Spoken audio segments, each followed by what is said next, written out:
again. It won't be too much longer before it's all starting back up again with mini camps and OTAs. We hope we get a full off season this year and we get an actual preseason, Johanna. We get some games in so we can see all these players who come to their new teams, all their new rookies come in. They can actually get some quality time to develop before the regular season starts. It was amazing that every team, that all the games got in last year, all the teams played their games, even in the midst of a pandemic and no off season, but we still got a full season in and we crowned a champion. What a great job by the entire National Football League to do that. And again, fingers crossed that we get an entire season in and there's no issues and we get rid of this COVID thing. I'll ditto to that. With hopefully getting back to some type of normalcy as the season approaches, not only in football, just in sports overall. And we'll get a little bit more into that here as we get more into the show, as we are now going into our second hour of the show. Let's go ahead and talk some NBA. It was the All-Star game that happened over the weekend as well. More sports action for our wonderful sports fans. And they had it was a different All-Star, weekend, and, all those festivities and everything that usually come with it, wasn't there. They had the slam dunk as part of, incorporated as part of the All-Star game, everything was just different dynamics through the All-Star game. And so it was just interesting to watch. It was, because they had to compress everything into one day, Johanna, when they usually do it over 2 days, over a Saturday and Sunday. They'll do the skills competition, the 3-point competition, and the slam dunk contest the day before the game. But because we're, in the midst of a pandemic, and they had to, again, compress everything and get the players in, fly them in just for the game, and then fly them out right after the game. And there was about 2,000 to 2,500 attendees to the game on Sunday, but they were first responders, so fans weren't able to get in. It was a different feel, but the entire production the NBA put on, I thought it was spectacular, Johanna. The entire television production that TNT put together, it was incredible. The fact that they had Grambling State, their band, and they had FAMU, their bands. They played they played as they were introducing the players, and the artwork that was on the court, Johanna, from some talented young men and women from these HBCUs, that was on display.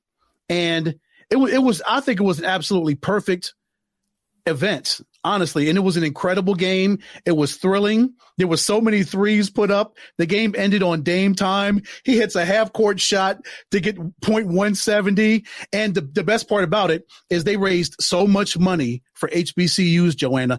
$3 million the NBA contributed to HBCUs, and Team LeBron, they gained $1.25 million for the Thurgood Marshall College Fund, and Team Durant earned $500,000 for the United Negro College Fund. That was what it was truly about, taking care of our young men and our young women and supporting these HBCUs and giving back to these schools that need it from a financial standpoint. It was great.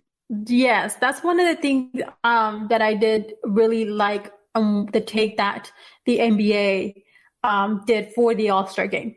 Different from any other year in so many ways. And, having the HBCU recognition honors for those students, making, I don't know how to phrase this, Ed, but bringing light to that, I guess is what would be the best way to describe it. And, we're just seeing over, the transgression over the last year, with those type of colleges and the students, and and just bringing light to it overall. And with the NBA even doing that little more so, I think that was great. The teams and the players playing for charity, they were already playing, they're playing for charity, and then even more that the winning team, they would get even more of an incentive for that charity of their choosing. So, of course, there were no fans. It was different overall, but it still was a great vibe, great energy that this players still had. They had fun. You still saw them, showcase their skills, and just excited for the players just to to be there and excited to have an All-Star game and for them to just come and get together, because that's something that that didn't happen last season. Or, actually I lie, it did happen last season, but just over everything and the year that it's been, so it was really great. There was so much back and forth as to why the NBA was going to put on an all-star game, and Adam Silver, the commissioner of the NBA, came under fire because he decided, and the league ultimately decided to have this event. And now you see why he was pushing so hard to have this event, because of everything we just talked about. All of those young men that went on that court on Sunday night balled out. They had an absolute blast.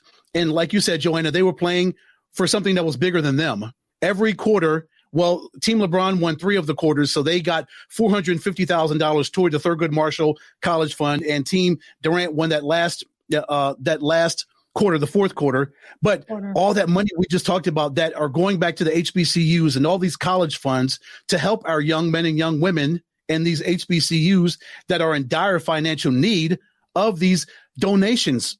There's 101 HBCUs across the country that desperately need that kind of money to keep their schools going, to keep everything afloat, and put out a quality product and teach and get our young men and young women taught and make them successful, so the future is that much brighter. And the NBA went a great step toward it on Sunday night with everything they did. It was a great event. It was a great way to start off the All-Star break and get us ready for the second season. It was a feel-good story. It totally was. I will say that I did not get to catch the entire All-Star game. I watched most of it.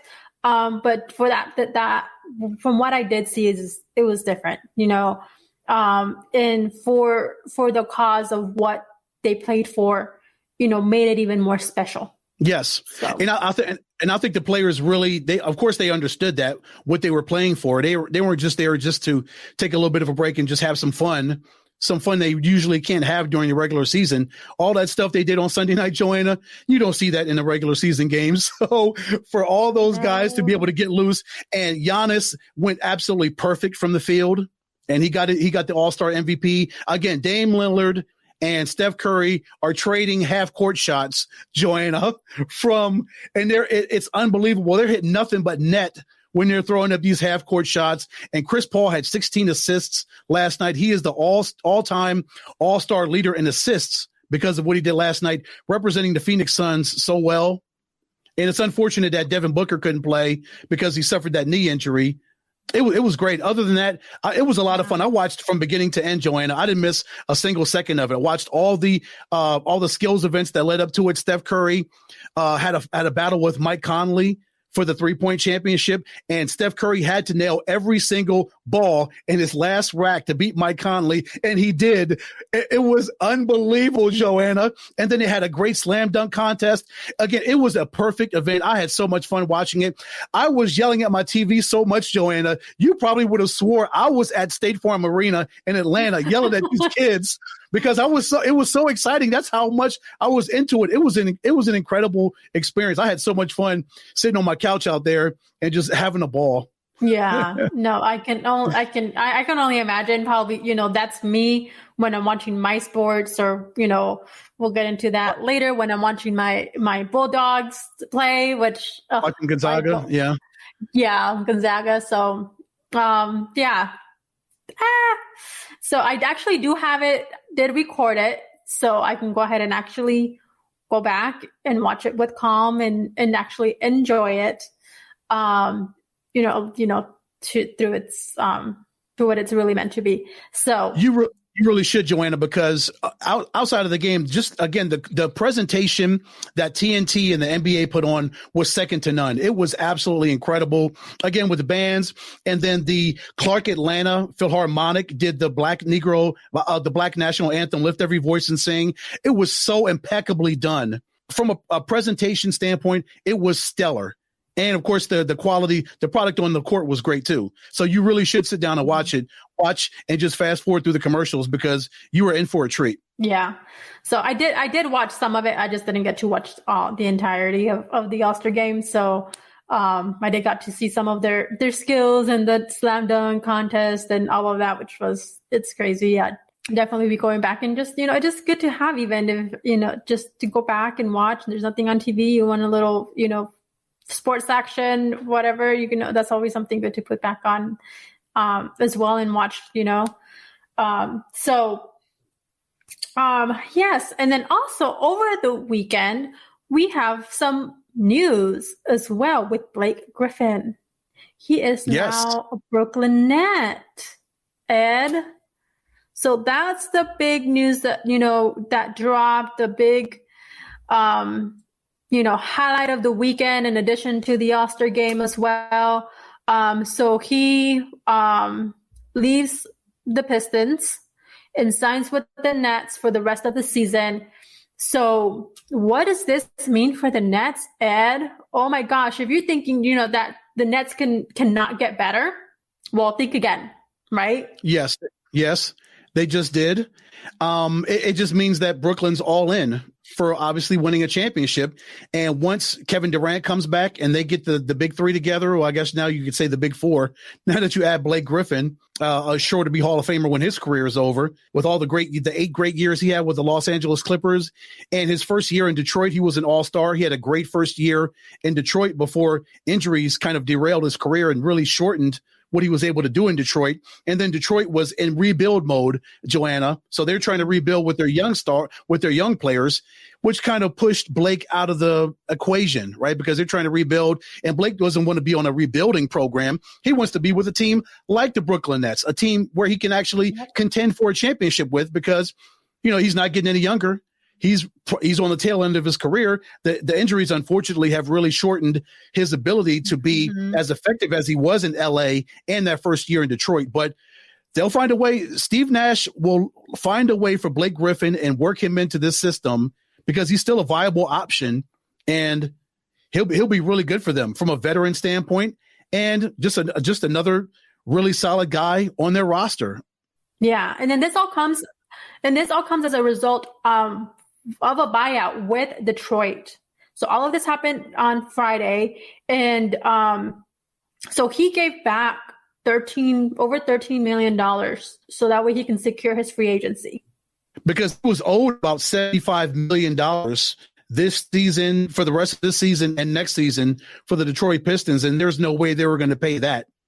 And again, he with the rebuild, it was time for him to go. It was time for him to go. His time was done in Detroit, and the Pistons, again, we're not going to pay him almost $80 million.